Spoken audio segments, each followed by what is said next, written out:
Ayiti organic, Ayiti organic, Ayiti organic. April 25, Friday. Friday morning, we're going to talk a little bit about uh,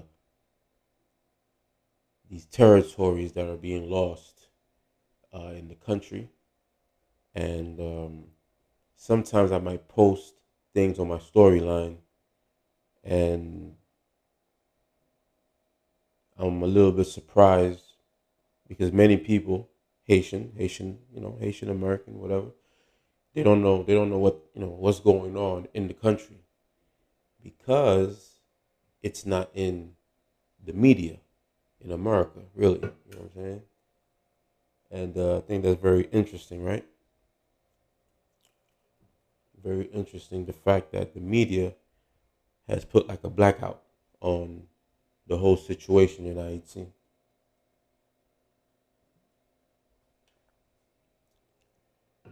Posted this up for the introduction to the video with President Francois Papadoc Duvalier. I mean, I know he's a villain, right? He's the bad guy. He did a lot of wrong, killed a lot of innocent people. Of course, you know, condolences to anyone that died under the regime. It was a totalitarian regime, so under this type of regime, you would never see what we see today with all of these gangs left and right. People can't walk nowhere. Everyone is scared. Everyone is, that would not exist. I mean, if there was any terrorizing, I guess it would be him and his regime, right? And as long as you wasn't really involved in the government stuff, you wasn't protesting, and you just lived your life, mind your business for the most part, you were safe. I always said one of the biggest things I think he made, he closed a lot of schools. That was an error because education is key, and he really made the Arabs the next elites in the country instead of really focusing on the black economic groups and making a real balance, because right now all these problems you see going on in the country, right? And the last video I post, I talked about who is the real mafia in Haiti. They always show just certain faces, right? And the faces usually they look like you or myself. It's just like certain people who's at the top of the problems. We don't hear anything. Territories are just being lost one after another. Now they're at 64 territories. I mean, basically, when we're looking at Port-au-Prince, that's basically going to be, gone. It's like they're trying to take over the whole West Department, and then I guess move on to something next. And again, the fact that we do not see anything in the media, also the fact that there isn't a lot of any kind of protests from the diaspora in the United States. Everything's kind of um, quiet. So because everything is quiet, then they just quietly continue to do what they're doing right now in the country. When I talk to individuals about what kind of solutions, no one has any. I mean, everyone is confused and lost at this point. 64 territories lost. This whole battle with the gangs, it started since 2020, and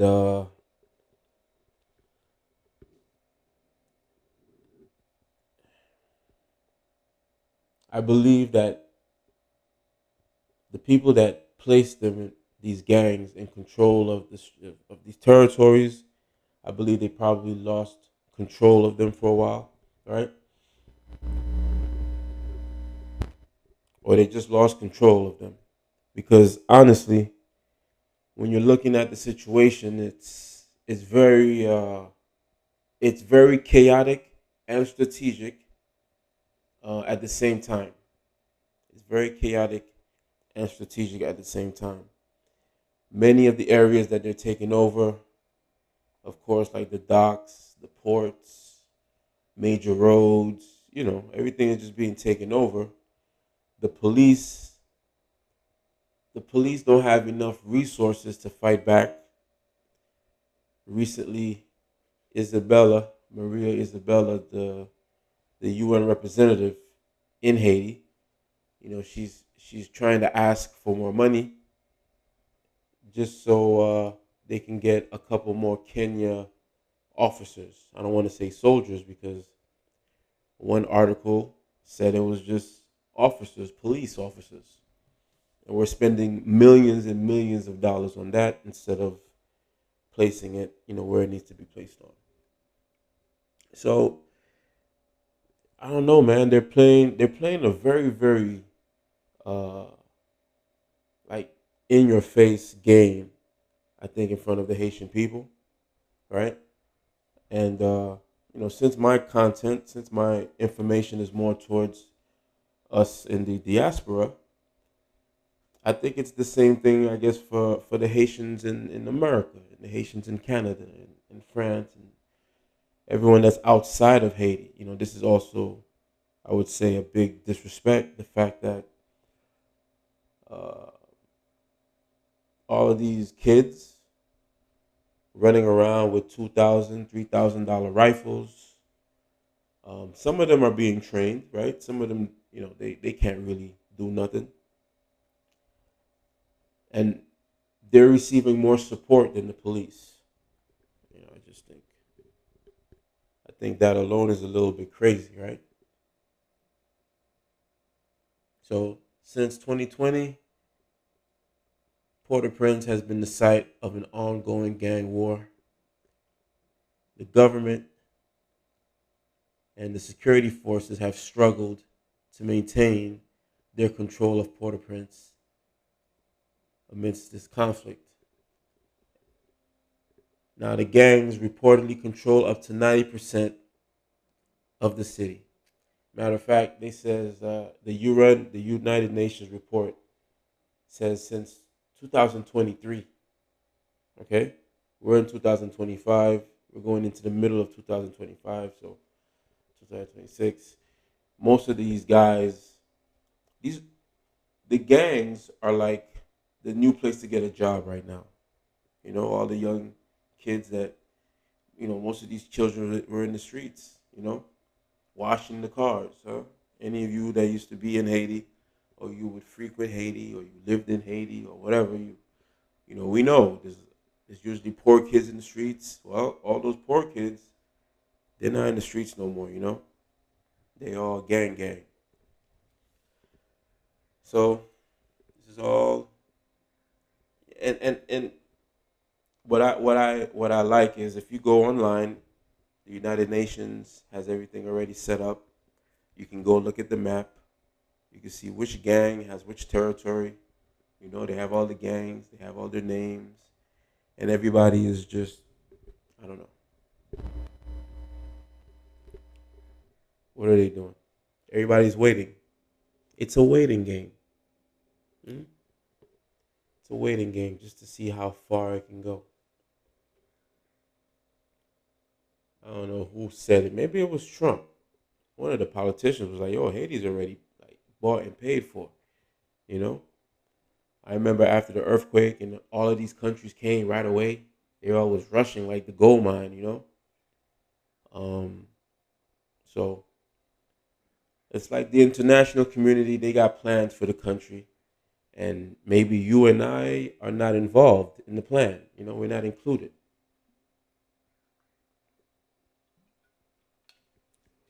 I say, you know what? Maybe in another decade. Let's wait another decade and see, because year after year, right? Another 10 years, and then I mean, shit, we might need a visa just to get back over there. You know what I mean? In March of last year, gang violence spread throughout the whole entire metropolitan area with the goal of obtaining the resignation of unelected acting Prime Minister Ariel Henry, leading to the storming of two prisons, the release of thousands of prisoners, which became, part of the gang. These attacks and subsequent attacks on various government institutions. Let's see, led to civil gang fighting. I mean, they were fighting in the beginning, but now they're kind of like working together. You know, they have a little coalition. Viva Some live together. I think it's a political party too, right? Jesus Christ! Can you imagine once everything is done, a couple years, then they have like some kind of amnesty, and next thing you know, barbecue is a senator, Senator Barbecue. Yeah, man. I mean, this is what it is. This is what it is. Taking over territory where you would find all the natural resources. Oh man. On October 2nd, 2023, the United Nations Security Council Resolution 2699 was approved, authorizing Kenya to lead the multinational security support mission. Kenya came, and then I think a couple Jamaican police came, and it's like a little sprinkle of, oh man, everybody just making some money on the country right now, because if the people don't, if the people really, to be honest, if the diaspora don't have like a very, very uh, large voice, if there's not like large protests, then this shit just continues, man.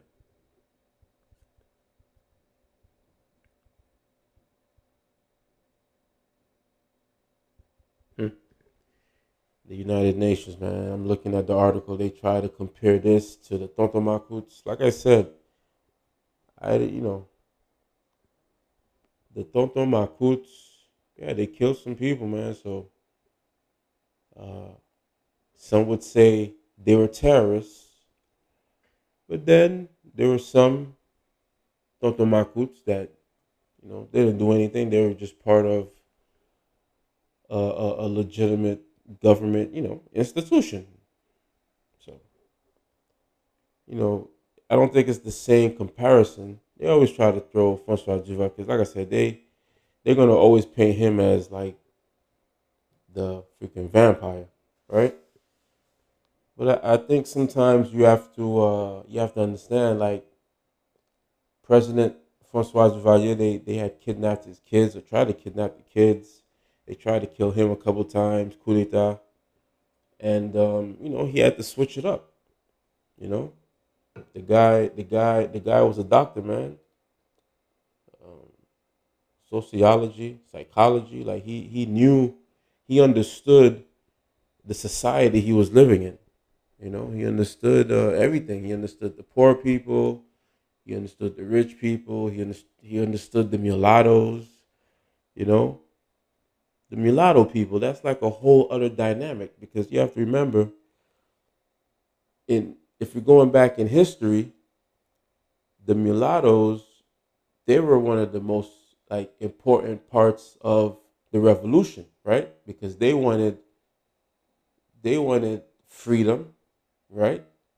And um, they did not accept the fact like the French would treat them just like the fucking nigger in working outside in the field. So they fought for the revolution, But after they fought for the revolution, of course, they wanted to make sure that um, a lot of the land that was confiscated from all of these slave shareholders or sharecroppers that had all the plantations, they said this is ours. They did not agree with Dessalines wanting to separate land and give to other peasants and this and that. It was like fuck that. So Francois Duvalier, he understood those people as well. You know what I'm saying? So he had mulattoes in his security force. You know, so it wasn't really like he had a problem with mulatto people. It was just like ideology, right? So that's what I would say. I wouldn't say mulatto. I would say ideology, like the affranchi, because the affranchi back then was most of them were free slaves, or they were born. They weren't in the same category as the slaves that worked in the field. Anyway, my bad. Get back to this. So it all goes full circle. Back then, the country was just like burning, right? Going back to the times of Dessalines, Petron, all that. And every 10 years, we always had the same problem. There was always some kind of like civil war, one group against the other group. That's been happening since the country started. Now this time it's a little bit dynamic because these gangs, these gangs who were created by, I mean, they always try to say like the politicians in Haiti, but honestly, it goes a little bit deeper, a little bit further, because these gangs, for a very long time, you could tell that they were working for the economic elites. So, while all these territories are being lost, and a lot of the blame, of course, is on the corrupt politicians, the corrupt cops. I'm looking at all of the arrests that has been made over the past couple weeks, couple months. But there's still a group, for some reason, that remains in the shadow, right? They're in the shadows, and I don't see any arrest being made. I don't see no one, you know, I don't know. It's weird. Like these gangs, they, for the most part, when you see the killing, they're killing their own people. They're killing poor people. I don't understand. It's a little bit crazy, a little bit nuts. But maybe you understand, right? This is a Netflix series, right? They're this is a psyop. The CIA is trying out something new on us, see how it goes, and maybe they'll go and try it on in other places, man. You got people on America's Most Wanted, FBI's Most Wanted, and CNN is like filming them. So, like I said, right now we have currently 64 territories lost in Port-au-Prince, in the metropolitan area. And I don't know what's next. Which uh, which department goes next? Because, like I said, Port-au-Prince is just part of the West Department. Kinskoff, Kinskoff is about to go, right? So then I guess Delma, Petronville, these areas going to go. Quadebouquet is already gone. Tabaz, so they're going to get the West Department. And then maybe then they're going to go to the South, where Miskade and everyone else is going to be waiting for them. And then we'll have another like civil battle, right? Haiti's been having civil battles and civil wars since the beginning, since the times of the Taino and the Arawak tribes and the Loconos and the Caribs and all of these people. They was fighting each other on the whole island. So we're going to continue until We remove ourselves from the darkness and we step into the light. Anyway, Ayiti Organic, Ayiti Organic, Ayiti Organic. Please like, subscribe, share. Patati patata. You know how to do it. This is YouTube is another is another thing, man. So we're gonna keep on posting, and hopefully you enjoy the information.